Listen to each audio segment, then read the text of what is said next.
Bafetu, as you guys know that who loves to get my fingers dirty and also show you how to do things. And right now today on studio we have Raymond, who is a barista and he does coffee for a living.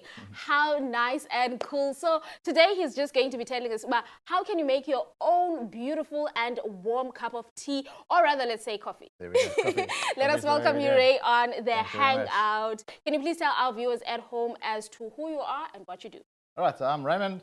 I've been in the coffee industry long time, probably going on about over 20 years now. So I've learned a thing or two along the way. Started off sort of just as not really interested in coffee, and that love just grew and grew over the years. So here we are today working at Mastertons Coffee, the oldest coffee roastery in South Africa. So, and I do all the training and can make a pretty decent cup of coffee. Okay, I'm sure you're going to show me how to make a decent coffee. Right? So also I want to know as to, because you have 20 years doing this thing, what has been the push, or what has been something that inspired you to start this? Well, inspiration came from coffee. I started not enjoying coffee at all, and slowly started getting into the process and learning and getting better at your job. So I always believe you have to do what you pay to do. So I really got behind it, and after drinking a lot of coffee, I just really got into it. Started self-educating, getting educated about it myself, and now I am training it and teaching it to other young guys.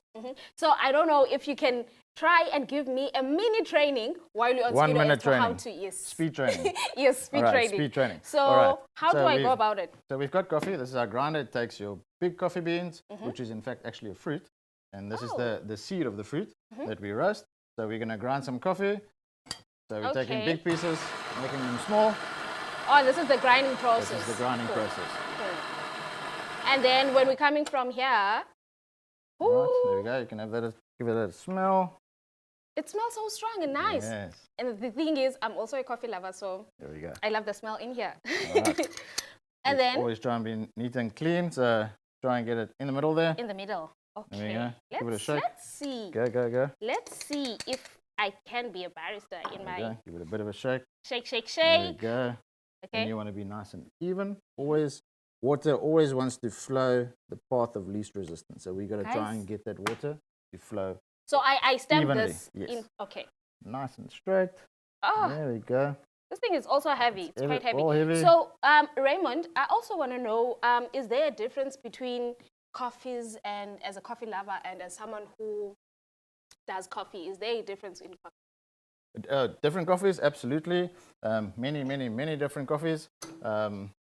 We buy most of our coffees coming around from what we like to call the coffee belt of the world. That's where the most and the best coffees in the world grow, close to the equator. So that's known as the coffee belt. So lots of guys in South America and Africa, so Ethiopia, sort of where coffee was born, as well as Colombia, Brazil, all of those guys. So we like to buy coffee from there, and then we blend those together to give us a certain taste profile. So also, since now we're like in winter, what is the demand? How high are people wanting coffees and all? Absolutely. We've seen in South Africa the growth of coffee over the last 10 years have absolutely skyrocketed. So the demand, obviously, when it's cold, it's a heck of a lot higher than it is in the summer. But not by much. People drink coffee all day, any temperature. There's cold coffees as well, so it's quite nice, yeah. So also, I want us to talk about, because you did mention earlier on the training that you guys offer to people. How does one, if I want to be a barista, how does one get to be involved in that? I always say it starts with self-educating at home. It just makes the whole process a lot easier from learning a complete new skill from the beginning. So start self-educating, and then when you're ready and you feel that you're ready, come to us, contact us at Mastertons, and we'll guide you through that process. And we do a nice quick course to get the guys up and ready and into the workforce. So we teach you all the basics, all the history, what coffee is, where it comes from, how it's produced, and then we do a lot of practical, and then so you are ready for the workforce, not just learn about coffee. Learn about coffee. So also, talking about learning, can you please just try and tell us about the products that are in now in the studio? Because I see on this table there's like a lot. So individually. All right. Individually, I always start with the coffee. Yes. So the product, our roasted coffee. So we got to go from a product that we give and produce to something that you can produce at home. So a grinder, very, very, very essential to making a good cup of coffee. Then we have our machine. We've got a nice little industrial machine here. These are what you see in the cafes. This is just a more compressed version. And other than that, there's lots of little tools that you need. We'll always recommend a scale and a knockbox as well. Scales are very important for consistency. Yeah, I was going to come on to that in terms of how much coffee can one take, and because for me, I like a strong coffee. How dangerous can that be?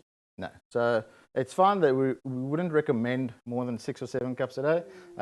But from a health point of view, it's not dangerous for you. You're not going to caffeine overdose.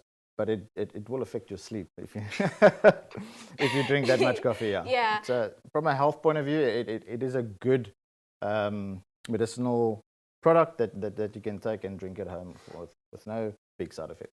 So when it comes to a coffee, because some people tend to be fancy and they be like, I want cappuccino, I want this and that, and I like it. In terms, what do they call them? The coffees that are different, man. What do they call them?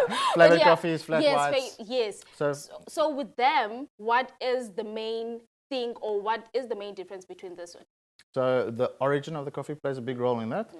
So you typically get a very typical characteristic of a bean from a certain country. You can sort of taste that if you taste a lot of coffee. But we like to take all those little flavors that we get from the different countries, blend them together to give us a really nice profile that works very well, especially with milk. So the sweetness from the milk and all the flavors we get from the coffee, we like to blend those together, give you something nice to look at, and then obviously something awesome to drink as well. And also, because you guys, I don't see sugar here. No, sugar is banned. It's bad. And I have sweet teeth.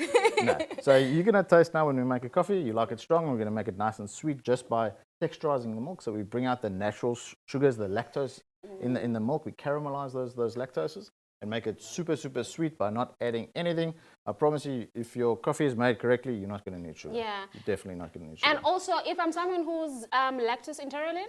Lactose intolerant, there are plenty of options out there at the moment. So obviously the almonds and the oats and all the alternatives are out there. But you don't have to take any sort of milk with it. You can drink it black. You can drink it any way you like. Okay, Raymond, let's get back into making that cup of coffee. So what is dangerous and what is not dangerous? Okay, so the machines are hot. That's the only thing. Yes. So obviously we're working with literally steaming.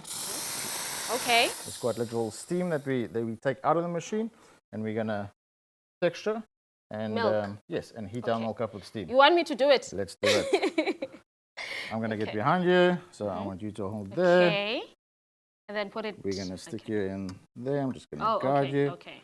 Mind your knuckles not to touch. That's good. That's good. I'm gonna go. All right. So you want to hear a bit of a sound there? You see how the milk is turning? It gets hotter. Super quick. It gets hotter. I don't want to make it too hot for you. Okay. No. That's more than enough. That's good. Straight down. And All then? right, so let's put it down. We always want to be clean. Always want to wipe down. Okay. It looks thickish like now. wet paint. Yeah, That's the consistency that we look for. Yeah, we've got our brewed coffee. I want you to hold the cup with one hand. One hand. One hand. There we go. I'm a barista now. There we go. Let's mix this up nicely. Let's take you there. So what we're going to do, we're going to start a little bit higher over there. Oh, Raymond. We're just keeping it there. Then we're going to bring it down. We're going to increase our speed there. I've always watched this on TikTok, and I'm like... Up and through. Beautiful little heart. There we go. Thank you so much, Raymond. So now it's the taste test. There we go. Taste test. If it's bad, it's your fault.